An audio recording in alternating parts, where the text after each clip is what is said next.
Setiap insan harus bertanggung jawab sendiri pada nyawanya masing-masing. Bagi mereka, dapat hidup dan makan sehari lagi untuk esok hari saja sudah cukup baik.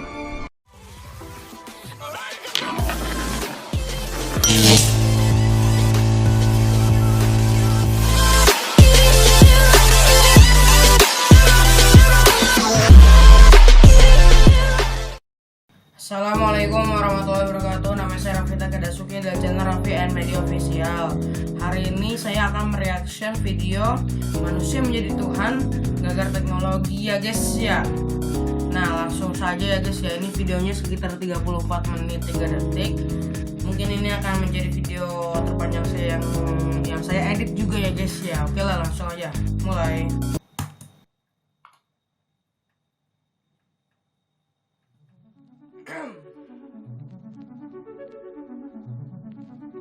Hello wise people, saya Vian. Sebagai disclaimer, video ini berisi pengetahuan yang tidak seharusnya perlu diketahui oleh semua orang. Karena banyak informasi mengenai masa depan yang mungkin akan merusak spontanitas hidup yang akan kalian jalani dengan tahu lebih dulu sebelum kalian menjalaninya. Tapi sebagai gantinya, saya yakin di akhir video kalian akan menjadi orang yang paling bahagia hanya dalam waktu 30 menit ke depan. Dengan catatan, kalian lalui seluruh proses dari video ini tanpa skip. Video ini adalah jalan satu arah, ya atau tidak sama sekali. Jadi jika kalian tidak ingin excitement kalian dalam menjalani hidup berkurang, kalian bisa putuskan untuk keluar dari video ini sekarang.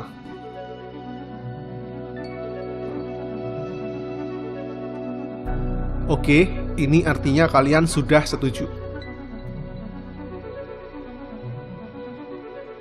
Utopia, sebuah kehidupan sempurna yang didambakan oleh setiap manusia. Kehidupan tanpa penderitaan, tidak berkekurangan, penuh dengan kesetaraan, hanya ada kelimpahan dan kebahagiaan. Yang mirip dengan sebuah surga yang ada di dunia. Ini adalah jenis kehidupan yang selalu didambakan oleh seluruh umat manusia dari masa ke masa. Tapi pertanyaan terbesarnya, bisakah umat manusia mencapai kondisi utopis? Jawabannya adalah tidak. Maaf jika ini mengejutkan. Tapi saya akan jelaskan kenapa manusia tidak akan pernah berada pada kondisi utopis meskipun segalanya jauh lebih mudah. Bahkan ketika kita ada di abad ke-25 sekalipun. Sebelum saya ajak kalian ke masa depan, kita akan kembali ke masa lalu terlebih dahulu. Karena tahukah kalian, terkadang sebuah kebijaksanaan dan kebenaran itu baru benar-benar bisa kita yakini jika mengetahui awal dan akhir sebuah kisah. Sejak awal mula, dari masa ke masa manusia selalu mengejar kebahagiaan. Untuk mencapai kondisi itu, ada beberapa syarat kebutuhan dasar manusia yang wajib terpenuhi. Mulai dari kebutuhan fisik, keamanan, dicintai, diakui, hingga eksistensi diri. Jika salah satu kebutuhan dasar ini belum terpenuhi, maka akan sulit bagi manusia untuk menikmati kebahagiaan yang hakiki. Jadi kita akan mulai sejarah perjalanan umat manusia dalam mengejar kebahagiaan yang kita mulai sejak zaman prasejarah belasan ribu tahun yang lalu, di mana manusia pada masa itu masih harus berjuang dengan kebutuhan fisik. Hingga ke abad-abad selanjutnya di mana manusia merasa mampu menjalani hidup layaknya Tuhan. Di masa lalu, kehidupan manusia dan hewan hampir setara, karena manusia masih belum bisa memegang kendali ekosistem alam seperti saat ini. Dan terkadang hewan liar justru lebih banyak memegang kendali rantai makanan sebagai apex predator. Karena ini adalah masa di mana yang terkuatlah yang akan menang. Masa di mana manusia harus selalu bersiap siaga dengan ancaman dari setiap hewan liar karena mereka hanyalah salah satu bagian kecil dari ekosistem liar ini. Untuk makan setiap hari mereka harus berburu, yang terkadang justru menjadi buruan makhluk yang lebih kuat. Kondisi cuaca yang masih sangat-sangat dingin di berbagai penjuru dunia. Dan dikala musim dingin tiba, mereka terpaksa harus mencari tempat tinggal di bagian bumi lain jika tidak ingin mati membeku. Berjalan kaki ke arah yang tidak jelas, dengan resiko seluruh keluarganya diserang hewan-hewan liar selama perjalanan. Belum cukup ancaman dari hewan liar, manusia juga masih sangat primitif di masa itu. Saling membunuh satu sama lain hanya demi memiliki sesuatu yang mereka inginkan, entah makanan, baju, atau bahkan anak istri. Jika seorang manusia terluka hanya karena tergores atau tertusuk benda tajam, maka kemungkinan matinya sangat-sangat besar, karena tidak ada sistem pengobatan yang baik. Begitu juga dengan wanita yang melahirkan. Kematian datang silih berganti menjadi hal yang wajar di masa itu. Tidak berbeda dibanding hewan-hewan dan tumbuhan yang mati setiap harinya. Setiap insan harus bertanggung jawab sendiri pada nyawanya masing-masing. Bagi mereka, dapat hidup dan makan sehari lagi untuk esok hari saja sudah cukup baik. Supaya tidak mati kelaparan dan mencari tempat aman untuk berlindung dari seleksi alam yang masih liar. Tapi manusia adalah makhluk cerdas yang selalu mampu beradaptasi. Proses seleksi alam terjadi setiap saat, sehingga kematian bisa mendatangi mereka kapanpun dan dimanapun. Itulah yang dihadapi oleh nenek moyang kita dulu, yang hanya berjuang untuk bertahan hidup, supaya tidak mati kelaparan dan mencari tempat aman untuk berlindung dari seleksi alam yang masih liar. Tapi manusia adalah makhluk cerdas yang selalu mampu beradaptasi. Dengan beratnya kehidupan mereka di alam liar, manusia mulai berpikir untuk tidak hanya bertahan hidup. Akhirnya seiring perubahan iklim yang semakin hangat di bumi, bertambahnya populasi dan faktor kesamaan nasib, mereka mulai bersatu dalam sebuah komunitas, supaya lebih kuat mempertahankan spesiesnya di tengah alam liar. Di masa ini manusia harus bercocok tanam dan beternak jika ingin makan. Setidaknya dengan kemajuan peradaban yang mereka miliki, akhirnya mereka tidak lagi harus berhadapan dengan hewan liar setiap harinya hanya untuk makan. Tidak lagi harus berpindah tempat hanya demi menghindari udara dingin dan migrasi hewan buruan. Setidaknya di masa ini, kebutuhan dasar fisik manusia saat itu sudah semakin membaik. Mulai dari makanan, tempat berteduh, dan pakaian yang layak. Tapi masalah baru muncul akibat semakin banyaknya populasi umat manusia. Semakin banyak pemukiman dan kebudayaan yang berbeda-beda pula, kini manusia dihadapkan pada masalah baru perebutan wilayah dan kekuasaan. Sebuah pemukiman bisa diserang dan dihabisi oleh manusia lain dari desa tetangga kapanpun tanpa peringatan. Pembunuhan, perkosaan, dan jual beli manusia menjadi pemandangan yang sering terjadi di masa ini karena belum banyak hukum yang mengatur bagi setiap wilayahnya. Akhirnya transformasi kembali terjadi, mulai dari komunitas, desa, kota, hingga semakin kuat menjadi kekaisaran. Akhirnya hukum dan strata sosial mulai dibuat untuk mengatur kehidupan ratusan ribu orang, dan kepercayaan terhadap para dewa mulai dijadikan alat untuk membuat lebih banyak manusia tunduk pada aturan di masa itu, khususnya para raja yang dianggap mewakili Tuhan dan sangat ditakuti. Jangan harap ada kebebasan berpendapat di sini jika tidak ingin berakhir di kayu salib. Tapi berkat adanya hukum dan kekuatan militer dari sebuah kekaisaran, selama tunduk dan taat setidaknya keamanan seluruh keluarga akan lebih terjamin. Tapi karena semakin besarnya kekuasaan antar kerajaan satu dengan lainnya, kini timbul masalah baru bagi umat manusia, yaitu perang.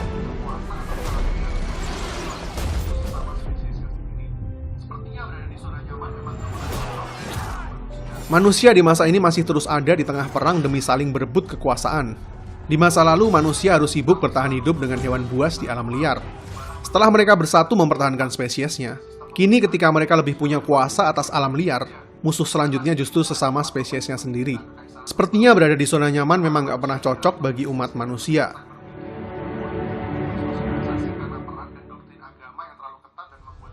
Namun setelah runtuhnya era kekaisaran Romawi, tibalah manusia pada zaman kegelapan, yang sistem pemerintahannya hanya diputuskan oleh majelis dewan gereja aja, bukan lagi demokrasi parlemen seperti di era kekaisaran Romawi. Sehingga para manusia di era itu krisis dengan kebebasan berpikir, berpolitik, dan bersosialisasi karena peran dan doktrin agama yang terlalu ketat dan membuat peradaban sulit untuk maju, dan menganggap bahwa hal-hal yang bersifat duniawi nggak ada gunanya.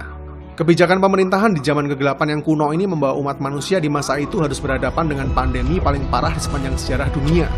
Karena terdegradasinya sekularitas dan perkembangan teknologi yang mutakhir, membuat bakteri yang dibawa oleh tikus menghabisi lebih dari 100 juta nyawa di masa itu hanya selama 7 tahun saja. Coba bayangin, dari jumlah penduduk dunia yang saat itu masih 475 juta saja, harus menelan korban jiwa lebih dari 100 juta jiwa, hanya karena belum ditemukannya vaksin. Inilah pandemi paling parah sepanjang sejarah, Black Death.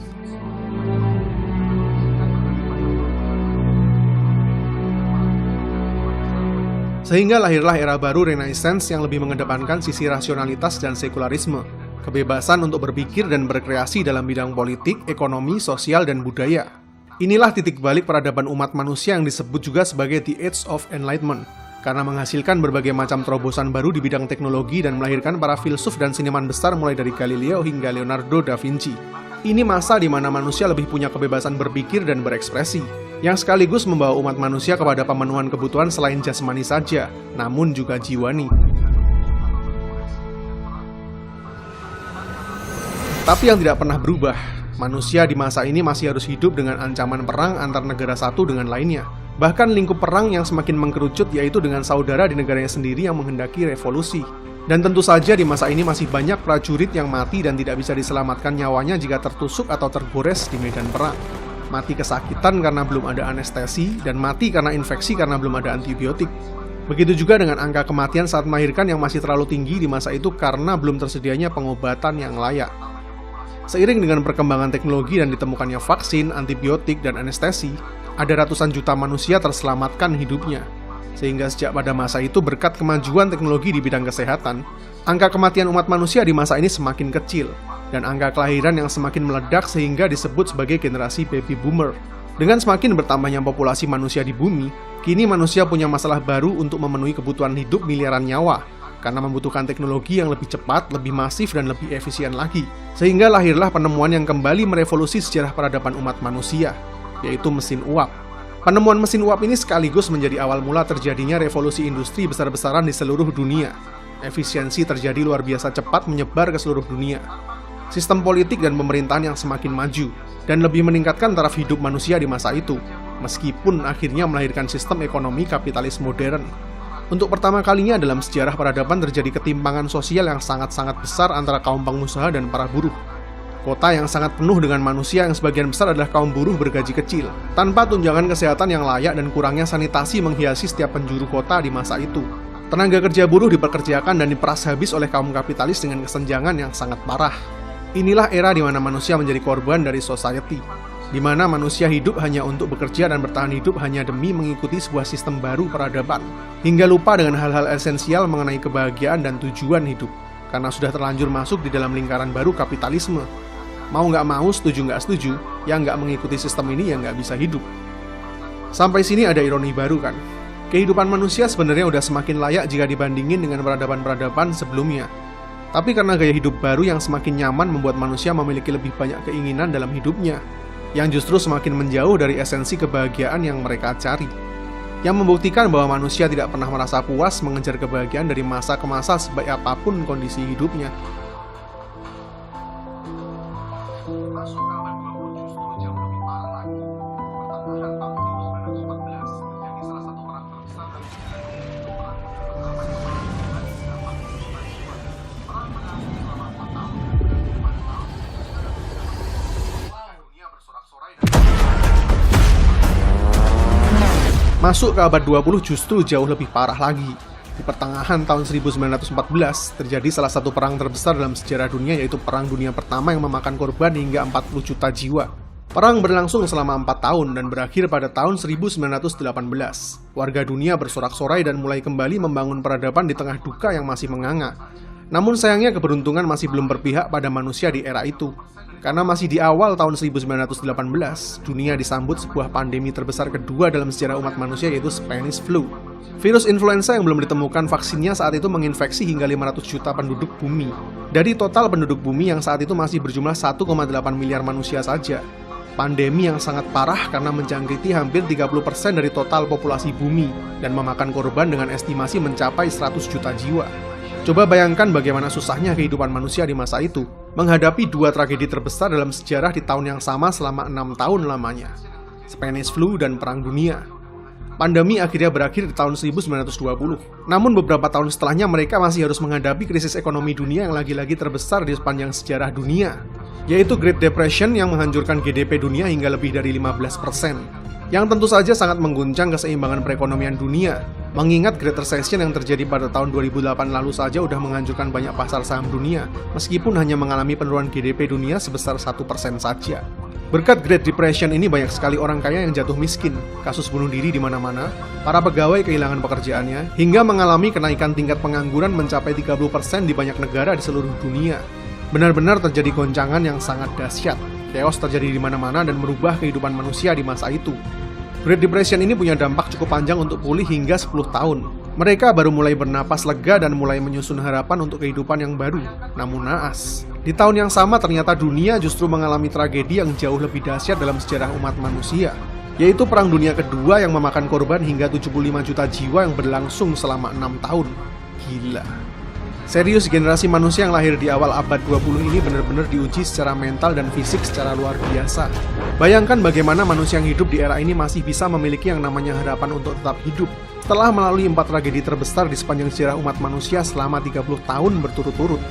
Mungkin jika hal ini terus berlanjut hingga Perang Dunia Ketiga, bisa dipastikan akan mengarah kepada sebuah extinction pada peradaban kita saat ini.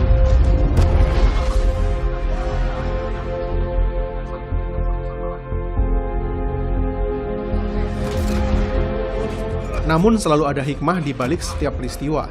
Karena kegilaan ini juga, para manusia di dunia mulai tersadar betapa perang dan wabah sudah meluluhlantahkan peradaban manusia jika mereka tidak bisa bersatu.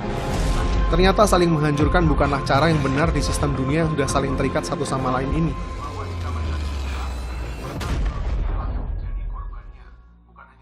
Itulah kita, yang terkadang hanya mau mendengar dalam kondisi sepinya sebuah keputusasaan, bukan dalam kondisi riuh yang penuh dengan gejolak. Tragedi-tragedi besar yang terjadi di awal abad 20 ini membuat banyak bangsa mulai belajar bahwa jika mereka tidak bersatu, maka seluruh dunialah yang menjadi korbannya, bukan hanya satu atau dua kepentingan saja. Maka mereka mulai sepakat mendirikan United Nations atau PBB di tahun 1945. Begitu juga dengan pandemi yang terjadi di awal abad 20. Membuat mereka belajar dari kesalahan dan melahirkan WHO di tahun 1948. Kemudian karena industrialisasi yang semakin masif secara global oleh kepentingan para kapitalis, jika masing-masing pelaku industri ini tidak dikontrol dan duduk bersama, maka tidak ada yang memegang kendali jalannya peradaban baru bumi di masa mendatang. Oleh sebab itu didirikan pula sebuah organisasi internasional, yaitu World Economic Forum di tahun 1971. Berkat kontrol dan peran organisasi-organisasi inilah peperangan, kesehatan, ekonomi, hingga industri yang terjadi di dunia kita saat ini bisa lebih dikendalikan dampaknya. Jika dibandingkan dengan yang terjadi di era-era masa lalu hanya karena pecahnya persatuan di seluruh dunia. Begitu juga dengan hak asasi manusia yang kita miliki saat ini juga berkat deklarasi dari PBB setelah terjadinya World War II yang sangat tidak mencerminkan humanity. Untuk pertama kalinya dalam sejarah peradaban, dunia mulai sepakat setelah ada di ambang kehancuran. Umat manusia yang hidup di masa kini mulai berani meyakini sesuatu yang sebelumnya sangat sulit untuk digapai oleh para pendahulu kita, yaitu harapan akan masa depan yang lebih baik, di mana kita tidak lagi harus berjuang hidup dan mati hanya demi sesuap makanan, di mana kita bisa tidur di malam hari tanpa khawatir bahaya seperti pejuang-pejuang di masa lalu, di mana kita kini sudah punya kebebasan untuk menyampaikan sesuatu yang kita yakini. Ya, semua kenyamanan dan keamanan yang kita miliki saat ini adalah perjuangan dari generasi-generasi manusia pendahulu kita. Sehingga manusia di masa kini punya fondasi yang lebih kuat untuk terus hidup. Dan di era kita saat ini, kita bisa lebih berfokus kepada kebutuhan dasar manusia yang terakhir. Masih banyak kelaparan, kesehatan, pendidikan, dan ekonomi yang masih sangat timpang. Angka kematian tinggi karena masih banyak penyakit yang belum. Tapi, meskipun saat ini seluruh kebutuhan dasar manusia sudah punya fondasi yang jauh lebih kuat, kenyataannya saat ini kita masih sangat jauh dari kondisi kehidupan utopia, bukan? Masih belum ada kesetaraan di dunia ini. Masih banyak kelaparan di dunia ini. Kesehatan, pendidikan, dan ekonomi yang masih sangat timpang. Angka kematian tinggi karena masih banyak penyakit yang belum ada obatnya. Kebebasan berpendapat masih tidak adil bagi kaum minoritas. Masih banyak terjadi perang di berbagai sudut dunia. Sistem kapitalis korup warisan era industrialisasi yang masih belum berpihak pada rakyat kecil. Dan isu paling berbahaya bagi kelangsungan peradaban manusia selanjutnya, yaitu global warming. Yang artinya pengejaran kebahagiaan utopis dari umat manusia masih belum berakhir di era kita sekarang. Karena manusia dari masa ke masa selalu mendambakan kehidupan utopis yang ideal, di mana tidak ada lagi kelaparan, penderitaan, ketidakpastian, ketidakefisienan, bahkan mungkin ketidakabadian. Maka dari itu manusia masih harus berkembang lagi untuk mencapai itu semua dengan bantuan teknologi. Jadi kita akan lanjutkan perjalanan ini menuju ke masa depan.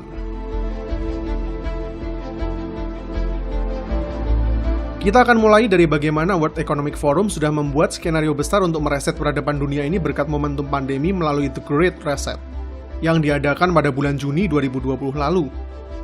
Ini adalah organisasi non-pemerintahan yang sama dengan yang pernah menggagas konsep revolusi industri 4 lalu, yang berisi banyak sekali orang-orang dan perusahaan paling berpengaruh yang menjalankan perekonomian dunia, atau lebih sederhananya, para kapitalis kelas dunia yang menjalankan roda peradaban dari dunia ini. Meskipun di video ini saya tidak akan terlalu melenceng untuk membahas mengenai konspirasi yang ada di baliknya. Yang jelas setuju nggak setuju, peradaban kita akan selalu ditentukan oleh para pemimpin negara adikuasa dan para kapitalis dunia, yang sudah berencana untuk meriset banyak sektor di dunia, mulai dari ekonomi, sosial, geopolitik, lingkungan, teknologi, bisnis, industri, dan yang terakhir adalah individual riset. Yang akan mulai mengatur ulang bagaimana dunia baru kita ini lebih cepat beradaptasi dengan teknologi yang lebih ramah dengan alam, karena ancaman berikutnya yang lebih parah dari pandemi saat ini, yaitu global warming yang akan mengubah iklim dunia secara masif hanya dalam beberapa tahun mendatang, dan sistem kapitalisme yang lebih bersentris pada kemanusiaan, bukan hanya menguntungkan para pemegang kekuasaan saja, yang pada akhirnya justru menghancurkan masa depan dari generasi anak cucu kita nanti. Masa depan pangan dunia yang lebih efisien melalui bioteknologi, di mana dapat mengantisipasi gagal panen karena kondisi iklim yang semakin tidak bersahabat. Sistem perekonomian yang lebih terbuka dan transparan melalui teknologi blockchain, yang mungkin akan mengurangi sistem korup karena keterbukaannya. Dengan lebih terbukanya sistem pemerintahan baru yang lebih transparan, akan memberikan harapan baru mengenai kesetaraan dan keadilan bagi setiap rakyat yang membutuhkan. Peraturan baru di dunia digital di mana setiap manusia yang masuk era revolusi industri 4 memerlukan sebuah digital ID sehingga siapapun yang bermanuver di dunia maya tidak lagi anonim, sehingga akan jauh mengurangi tingkat kriminalitas. Dengan digital ID ini pula diharapkan penyaluran kebutuhan bagi setiap rakyat akan jauh lebih terkonsentrat, dan tidak lagi salah sasaran. Khususnya dengan sistem digital ekonomi baru juga yang mana selanjutnya akan dapat digunakan untuk hidup di seluruh dunia. Peraturan-peraturan baru bagi para korporasi dunia mengenai industrialisasi yang tidak menyengsarakan society dan merugikan iklim dunia dengan energi-energi terbarukan. Begitu juga dengan pemerataan pendidikan bagi warga dunia melalui teknologi informasi di era 5G yang semakin cepat dan masif. Situasi pandemi saat ini akan dimanfaatkan sebagai titik balik untuk mereset ulang kebobrokan dari sistem pemerintah dan kapitalisme yang sudah merusak dunia kita selama ratusan tahun terakhir, demi menyongsong era peradaban baru yang lebih humanis dan berpihak pada alam, yang harapannya mulai akan kita rasakan dampaknya pada tahun 2050 mendatang, jika memang umat manusia sepakat untuk duduk bersama demi satu tujuan yang sama. Karena perpecahan, adu kekuatan, dan kekuasaan selalu menjadi tabiat manusia sejak zaman dulu, ketika kondisi mereka dalam keadaan baik. Sehingga manusia terlena selama ratusan tahun terakhir ini hanya peduli memuaskan kepentingan dan egonya masing-masing. Pura-pura tidak mendengar bahwa bumi ini terus menangis yang sebentar lagi hampir murka. Jadi untuk saat ini, kita anggap saja skenario global warming yang akan mengancam musnahnya peradaban manusia ini berhasil menjadi titik balik untuk menyatukan umat manusia, yang mirip dengan skenario yang terjadi pasca Perang Dunia lalu. Maka mungkin umat manusia masih punya harapan dan tidak berakhir dalam skenario distopia karena proses seleksi alam, yang bisa mereset teknologi kita kembali ke zaman busur dan panah lagi. Artinya kita mungkin akan terus melaju ke tahapan utopia di beberapa abad selanjutnya. Namun dengan catatan yang perlu digarisbawahi secara tebal, bahwa skenario utopia ini hanya bisa tercapai jika umat manusia bersepakat demi satu tujuan yang sama. Tidak ada perbedaan mengenai status sosial, ekonomi, budaya, bahkan mungkin agama. Karena tanpa adanya kesetaraan dan tujuan yang sama, jangan pernah berharap kondisi utopis itu terjadi di masa hidup umat manusia. Tidak cukupkah kita belajar dari pengalaman ribuan tahun? Setelah itu, yang mungkin lebih ironis, sistem pemerintahannya tidak lagi harus dijalankan oleh kepentingan manusia lagi, melainkan dipercayakan kendalinya kepada sebuah sistem komputasi AI yang disepakati bersama, demi mengatur jalannya sistem peradaban baru yang diprogram berdasarkan asas humanisme, yang berpegang pada prinsip-prinsip yang ada pada alam semesta ini, yang terbukti telah teruji dan berjalan harmonis dengan baik bahkan selama jutaan tahun terakhir, yang mempertegas pesan bahwa tanpa adanya manusia, bumi ini akan tetap baik-baik saja. Ya, itulah perbedaan sistem buatan manusia dan Tuhan, antara fana dan abadi. Karena sejarah panjang umat manusia terbukti tidak pernah berhasil mengelola dunia ini sejak manusia memegang peradaban dunia, dan selalu berakhir pada kehancuran satu sama lain meskipun kita sudah menjalani berbagai jenis sistem, mulai dari kekaisaran, sosialis, liberal, bahkan demokrasi.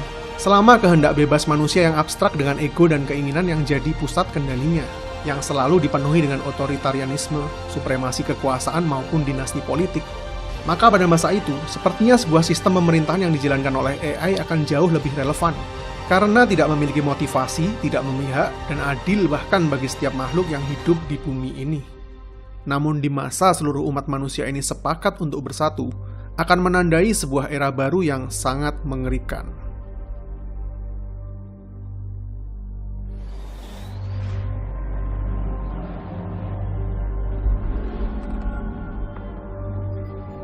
Di masa ini teknologi sudah menyediakan segalanya bagi kebutuhan umat manusia.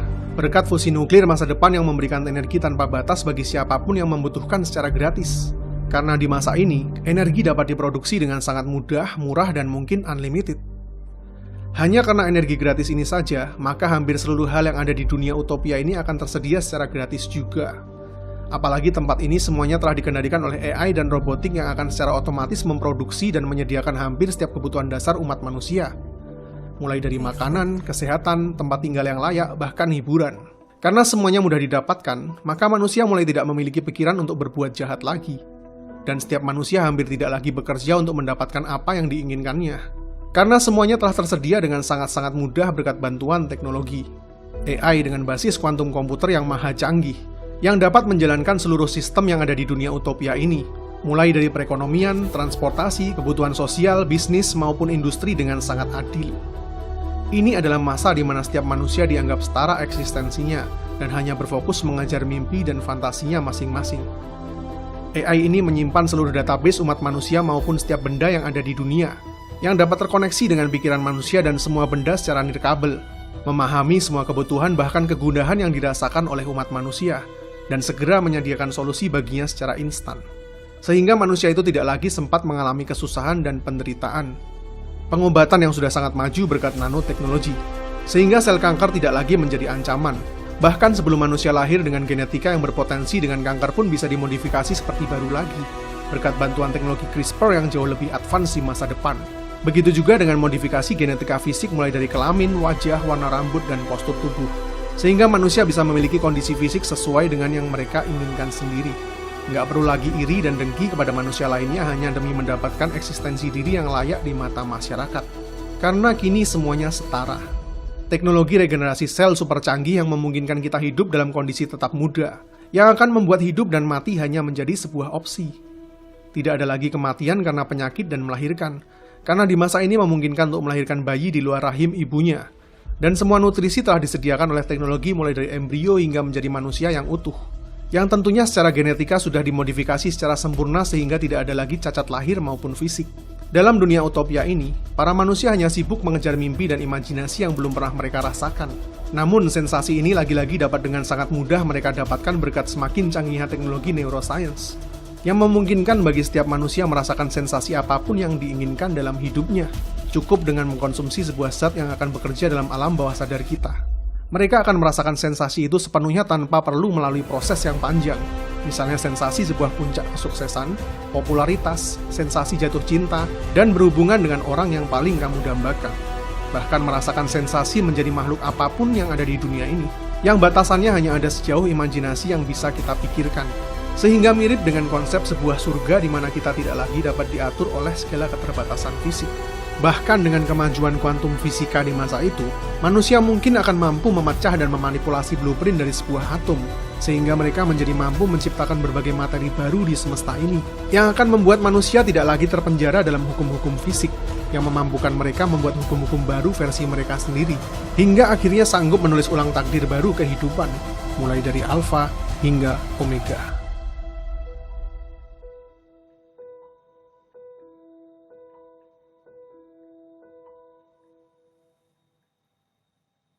Tapi, benarkah manusia-manusia yang ada di fase ini telah berhasil mencapai puncak kebahagiaan dan menemukan arti hidup? Ketika mereka bahkan tidak lagi mendambakan sebuah harapan di kondisi yang tanpa celah itu. Ketika mereka bahkan tidak lagi tahu apa yang mereka inginkan di saat dengan mudahnya segala keinginan itu terpenuhi. Teknologi awalnya memang diciptakan untuk mempermudah hidup dan efisiensi, dengan cara mempercepat atau menggantikan sebuah proses. Namun ketika seluruh proses itu diambil alih olehnya, hingga tidak ada lagi yang tersisa bagi manusia, maka tidak ada yang lebih mengerikan dibanding seorang manusia yang selalu mendapatkan apa saja yang terbesit di dalam pikirannya dengan begitu mudah. Ketika mereka bahkan tidak lagi tahu apa yang mereka inginkan karena dengan mudahnya keinginan itu terpenuhi, maka segalanya tidak lagi memiliki sebuah value. Karena sebuah value itu muncul berkat adanya sebuah proses. Semakin sulit prosesnya, maka semakin tinggi value-nya. Semakin terbatas sebuah hal, maka akan semakin berharga pula hal itu. Bahkan mungkin mereka tidak lagi mengerti apa itu harapan di kondisi yang tanpa celah itu. Karena bagaimana mungkin seseorang memiliki harapan jika segalanya ada dalam kendalinya. Semuanya terukur, teratur, tidak ada spontanitas, tidak lagi ada kejutan, dan tidak ada sebuah rasa takut. Dan ketika sebuah harapan dan keinginan itu tidak lagi ada, maka yang tersisa hanyalah sebuah kekosongan. Yang justru lebih mengerikan dibanding menjalani sebuah proses panjang yang menyakitkan namun tetap memiliki sebuah harapan. Karena pada dasarnya itulah yang membuat manusia tetap merasa hidup. Sebuah harapan dan keinginan yang sulit kita kejarlah yang memberikan kita tujuan hidup. Yang mungkin pada akhirnya akan membuat mereka iri dengan kehidupan manusia-manusia di masa lalu yang penuh dengan emosi dan harapan. Meskipun mereka sudah mencapai tahap sempurna.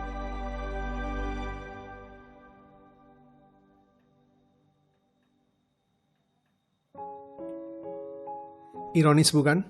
Mungkin mereka tidak lagi harus bekerja keras hanya untuk mendapatkan sesuap makanan. Tapi mereka tidak tahu betapa bahagia dan nikmatnya sebuah makanan yang didapatkan dari hasil jerih lelah berhari-hari. Mungkin mereka tidak lagi harus melewati proses persalinan dan melahirkan yang menyakitkan selama 9 bulan. Tapi mereka tidak tahu betapa bahagianya perasaan seorang ibu saat pertama kali melihat kedalaman mata bayinya sesaat setelah melahirkan.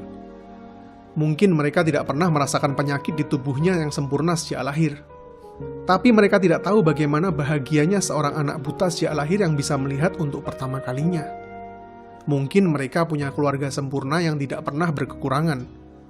Tapi mereka tidak tahu perasaan bahagia seorang ayah yang melihat anak dan istrinya tertawa lepas di saat makan bersama, meskipun dia harus mengambil 2 pekerjaan sekaligus di siang dan malam hari.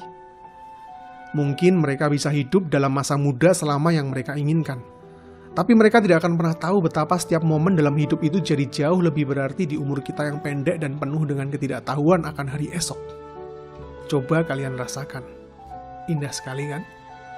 Ya, emosi yang masih kalian rasakan saat inilah anugerah dari Tuhan yang sebenarnya.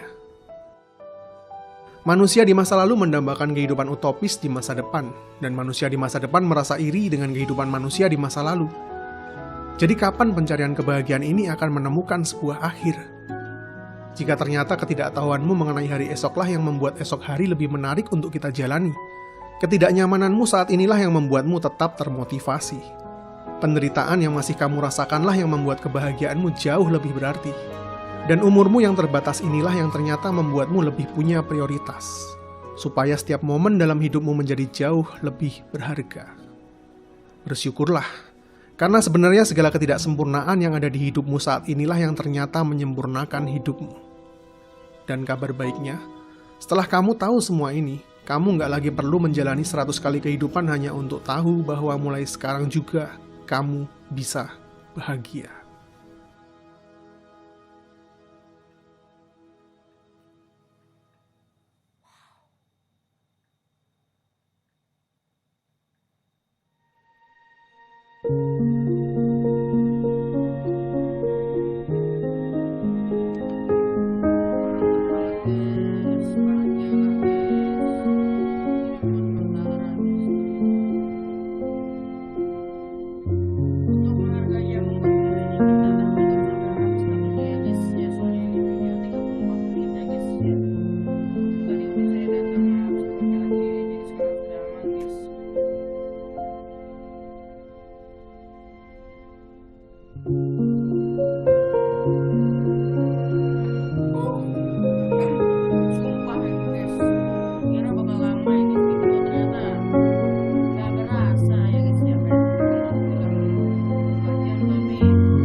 Tapi karena tabiat manusia yang tidak pernah merasa cukup dan merasa mampu melakukan segalanya, supaya membuat mereka tetap merasa hidup dan memiliki tujuan, mungkin mereka akan menciptakan sendiri tujuan-tujuan hidup baru.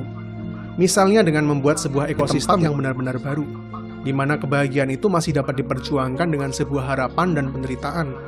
Dengan manusia-manusia baru yang masih polos seputih salju dan tanpa pengetahuan dari awal lagi.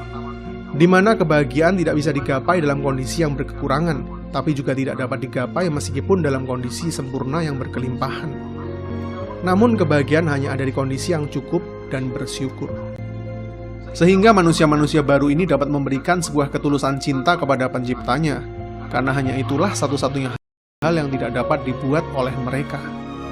Tapi kali ini mereka menjaga dan memastikan supaya tidak semua pengetahuan itu baik untuk dikonsumsi. Karena seseorang yang sudah berada di kondisi tahu tidak akan pernah bisa kembali lagi ke kondisi tidak tahu. Sehingga tidak perlu mengulang kesalahan mereka dan kembali berakhir di kondisi utopia paradoks.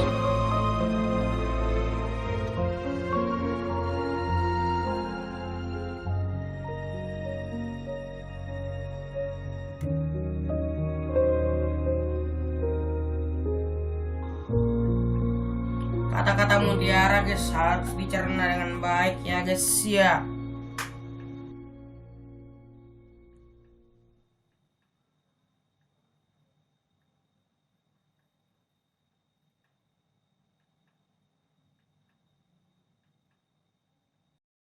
habis kah?